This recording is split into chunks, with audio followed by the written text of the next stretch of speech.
துருக்கிக்கு F-35 ரக jet போர் விமானங்களை வழங்குவதற்கு அமெரிக்கா ஒப்புதல் அளித்திருக்கிறது. கொடுக்க வேண்டாம் என்று மண்டியிட்டு மன்றாடி இருக்கிறார் இஸ்ரேல் பிரதமர் பெஞ்சமின் நெதன்யாகு. இது தொடர்பான முழுமையான தகவல்களை வழங்குவதற்காக இணைந்து கொள்கிறோம். அமெரிக்காவினுடைய F-35 ரக தாக்குதல் போர் விமானங்கள் அல்லது ஜெட் விமானங்கள் அமெரிக்காவினுடைய மற்றொரு நட்பு நாடான அல்லது நேட்டோவினுடைய அங்கத்துவம் வகிக்கக்கூடிய நாடான, உங்களுக்கு எல்லோருக்கும் தெரியும், இஸ்ரேல் ஏன் இதற்குள் வருகிறது என்று துருக்கிக்கு கொடுப்பதற்கான ஒப்பந்தங்கள் கைச்சாத்திடப்பட்டு அது இப்போது அனுமதிக்கப்பட்டிருக்கிறது. வெகு விரைவில் அவர்கள் அதனை பெற்றுக்கொள்வார்கள். இந்த நிலையில் அமெரிக்க ஜனாதிபதியை சந்தித்த இஸ்ரேல் பிரதமர் பெஞ்சமின் நெதன்யாகு இந்த விடயத்தை உடனடியாக தடுத்து நிறுத்துங்கள், துருக்கிக்கு இந்த போர் விமானங்களை கொடுக்க வேண்டாம் என்று மன்றாடி இருக்கிறார். என்றாலும் அது மிகப்பெரிய ஒரு அதிர்வலை ஏற்படுத்தவில்லை. அதனை அமெரிக்கா கண்டுகொள்ளவும் இல்லை என்று தெரிவிக்கப்படுகிறது. ஏனென்றால் F-35 ரக விமானங்களை துருக்கி பெற்றுவிட்டார்கள் என்றால் பிராந்தியத்தில் உள்ள மிகப்பெரிய 2வது போர் விமானங்களை கொண்ட அல்லது இயக்குகின்ற நாடாக துருக்கி மாறும். ஆகவே அதற்குத்தான் இஸ்ரேல் பயப்படுகிறது. அது அவ்வாறு சென்று விட்டால் அது இஸ்ரேலினுடைய பலத்தை மத்திய கிழக்கிலே கொஞ்சம் கொஞ்சமாக குறைப்பதற்கான ஒரு விடயமாகவும் மாறிவிடும் என்று. ஏனென்றால் அது அதிகார தரம்பலை ஏற்படுத்திவிடும் என்று இஸ்ரேல் நம்புகிறது. மிக முக்கியமாக ஹமாஸுக்கு ஆதரவு வழங்கக்கூடிய நாடுகளிலே துருக்கியும் ஒன்று.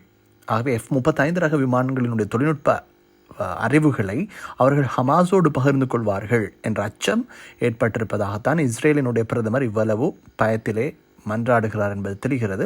எதிர்பாராக இருந்த போதிலும் கூட F-35க்கு மேலதிகமாக துருக்கி தன்னுடைய சொந்த தயாரிப்பான, தன்னுடைய நாட்டிலே சொந்தமாக தயாரிக்கப்பட்ட கான் என்ற 5ஆம் தலைமுறை போர் விமானங்கள், தாக்குதல் விமானங்கள், இவற்றையும் சற்றே விரிவாக்கும் செயற்திட்டங்களை மேற்கொண்டிருக்கிறது. ஏற்கனவே இந்த F-35 ரக போர் விமானங்களை துருக்கிக்கு பெற்றுக் கொடுக்கும் ஒப்பந்தத்திலிருந்து துருக்கி ஏற்கனவே அமெரிக்காவிடமிருந்து விலகி இருந்ததற்கான காரணம் ரஷ்யாவுடன் அவர்கள் போர் விமானங்களை தருவிப்பதற்கான உத்தியோகபூர்வ ஒப்பந்தத்தில் இருந்தார்கள். ஆகவே அமெரிக்கா சற்றே அதிலிருந்து பின்வாங்கி இருந்தது.